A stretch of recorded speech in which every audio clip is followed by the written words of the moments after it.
এখন শুনবেন আজকের গুরুত্বপূর্ণ খবরের শিরোনাম। গাজায় 54,000 ফিলিস্তিনি হত্যা।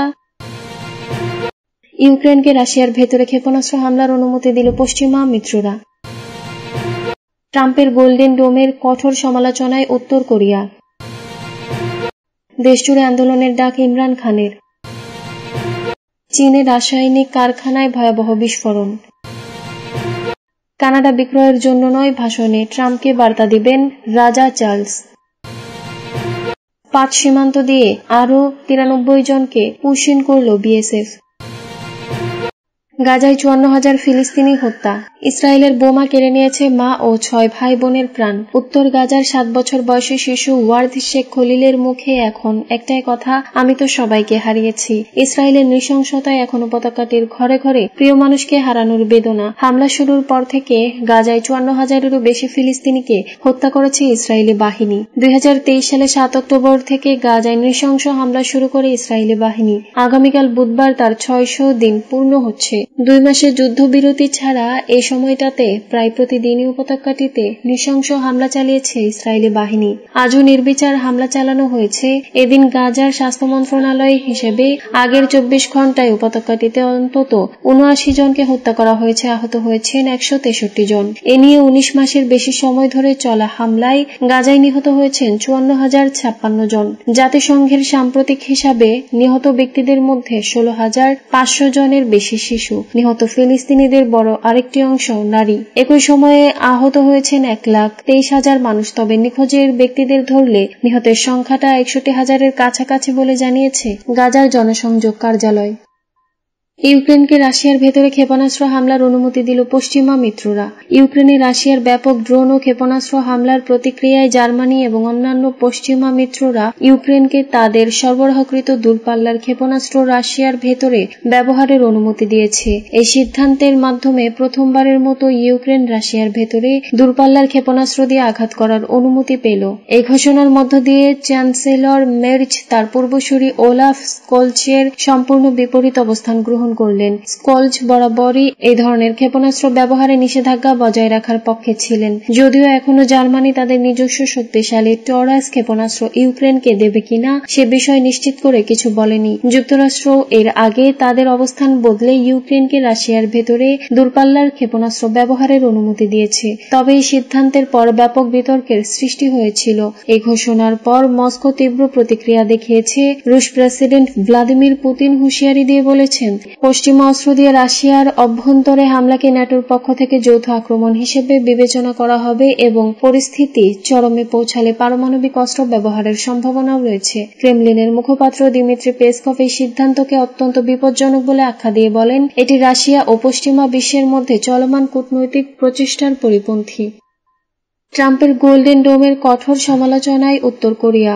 উত্তর কোরিয়া যুক্তরাষ্ট্রের গোল্ডেন ডোম ক্ষেপণাস্ত্র প্রতিরক্ষা পরিকল্পনার সমালোচনা করেছে। কিম জং উনের দেশ বলেছে এটি মহাকাশকে একটি সম্ভাব্য পারমাণবিক যুদ্ধক্ষেত্রে পরিণত করতে পারে। মার্কিন প্রেসিডেন্ট ডোনাল্ড ট্রাম্প তার মেয়াদের শেষের দিকে গোল্ডেন ডোম নামের এই প্রতিরক্ষা ব্যবস্থা উন্মোচন করার পরিকল্পনা করছেন। তার লক্ষ্য হল ব্যালিস্টিক এবং ক্রুজ ক্ষেপণাস্ত্র সহ পরবর্তী প্রজন্মের বিমান হুমকি মোকাবেলা করা। উত্তর কোরিয়ার রাষ্ট্রীয় গণমাধ্যম জানিয়েছে, পিয়ংইয়ং এর পররাষ্ট্র মন্ত্রণালয় এই পরিকল্পনাকে আত্মধার্মিকতার ও অহংকারের শীর্ষ বলে নিন্দা জানিয়েছে। ওয়াশিংটন মহাকাশকে সামরিকীকরণ করে নরক বানাতে আগ্রহী অভিযোগ করেছে উত্তর কোরিয়া। সেই সাথে সতর্ক করে বলেছে, এই পরিকল্পনা বিশ্বব্যাপী পারমাণবিক এবং মহাকাশ অস্ত্র প্রতিযোগিতার সূচনা করতে পারে। উত্তর কোরিয়া ওয়াশিংটনকে প্রতিপক্ষ মনে করে এবং নিয়মিতভাবে যুক্তরাষ্ট্র ও দক্ষিণ কোরিয়ার মধ্যে যৌথ সামরিক মহড়ার নিন্দা করেছে।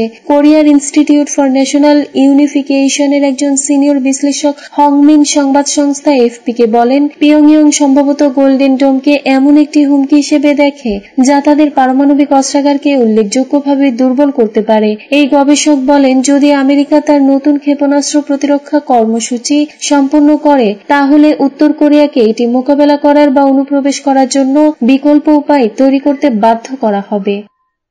দেশজুড়ে আন্দোলনের ডাক ইমরান খানের। পাকিস্তান তেহরিক-ই-ইনসাফের প্রতিষ্ঠাতা ইমরান খান তার দলের নেতা কর্মীদের দেশব্যাপী একটি বড় আন্দোলনের জন্য প্রস্তুত থাকার আহ্বান জানিয়েছেন। কারাবন্দী সাবেক প্রধানমন্ত্রী বোন আলিমা খান গত সোমবার সাংবাদিকদের সঙ্গে আলাপকালে একথা জানিয়েছেন। রাওয়ালপিন্ডির আদিয়ালা কেন্দ্রীয় কারাগারের বাইরে সাংবাদিকদের সঙ্গে কথা বলার সময় আলিমা জানান, ইমরান খান বলেছেন তিনি জনগণকে ইসলামাবাদে ডাকেননি। পিটিআই প্রতিষ্ঠাতা বলেছেন এই আন্দোলন পাকিস্তান জুড়ে শুরু হবে, তবে পিটিআই এর আন্দোলনের নির্দিষ্ট কোনো তারিখ জানাননি আলিমা খান। তিনি জানান, পিটিআই এর প্রতিষ্ঠাতা 3টি প্রধান বার্তা দিয়েছেন। আলিমা বলেন, গত 8 মাসে ইমরান খান তার সন্তানদের সঙ্গে মাত্র একবার কথা বলার সুযোগ পেয়েছেন। তিনি অভিযোগ করেন তারা বই পাঠানোর চেষ্টা করলেও কারা কর্তৃপক্ষ তা আটকে দিয়েছে। 17 বছর বয়সী সাবেক ক্রিকেটার ও রাজনীতিক ইমরান খান 2023 সালের আগস্ট থেকে কারাবন্দী। প্রধানমন্ত্রী থাকা অবস্থায় 2022 সালের এপ্রিলে অনাস্থা ভোটের মাধ্যমে তাকে ক্ষমতা থেকে অপসারণ করা হয়।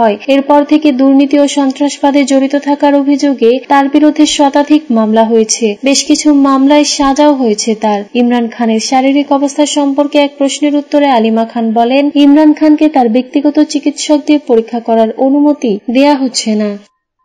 চীনের রাসায়নিক কারখানায় ভয়াবহ বিস্ফোরণ। চীনের পূর্বাঞ্চলীয় শানডং প্রদেশের একটি রাসায়নিক কারখানায় আজ মঙ্গলবার ভয়াবহ বিস্ফোরণ ও অগ্নিকাণ্ডের ঘটনা ঘটেছে। বিস্ফোরণের পর আকাশে ঘন কালো ধোঁয়ার কুণ্ডলী দেখা গেছে, তবে হতাহতের বিষয়ে এখনো কোনো তথ্য জানানো হয়নি। ঘটনার কারণ অনুসন্ধানে কর্তৃপক্ষ কাজ করছে। তবে চীনের রাষ্ট্র পরিচালিত সংবাদ মাধ্যম দ্য পেপারকে স্থানীয় একটি হাসপাতাল জানিয়েছে বিস্ফোরণে আহত কয়েকজনকে চিকিৎসা দেওয়া হচ্ছে, তবে এ বিষয়ে তারা বিস্তারিত তথ্য জানাতে অস্বীকৃতি জানিয়েছে। আজ দুপুরের ঠিক আগে চীনের ওয়েইফাং শহরের শানডং ইউদাও কেমিক্যাল কোম্পানির একটি কারখানায় বিস্ফোরণ ঘটে। ঘটনার পর 200 জনের বেশি জরুরি কর্মী সেখানে ছুটে যান। একটি ভিডিওতে দেখা গেছে বিস্ফোরণের তীব্রতায় আশপাশের ভবনগুলোর জানালা ফ্রেম সহ ছিটকে পড়ে যায়।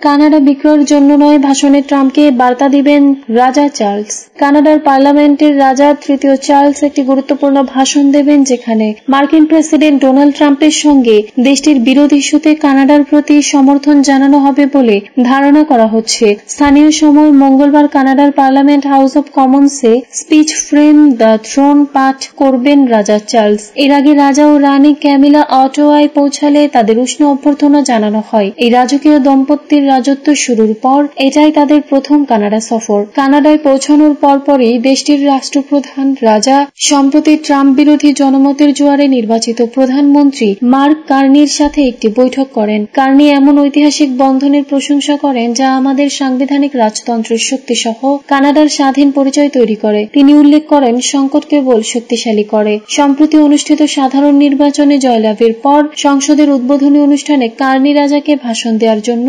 আমন্ত্রণ জানান, যেখানে ট্রাম্পের কাছ থেকে কানাডার সার্বভৌমত্বের প্রতি হুমকির বিষয়টি প্রাধান্য পায়। 5 সীমান্ত দিয়ে আরো 93 জনকে পুশিন করল বিএসএফ। বিভিন্ন সীমান্ত দিয়ে লোকজনকে বাংলাদেশের দিকে ঠেলে দেওয়া বা পুশিন অব্যাহত রেখেছে ভারতের সীমান্তরক্ষী বাহিনী বিএসএফ। মঙ্গলবারও 5 সীমান্ত দিয়ে নারী শিশু সহ 93 জনকে বাংলাদেশে ঠেলে দেওয়া হয়েছে। 4 মে থেকে মঙ্গলবার পর্যন্ত মোট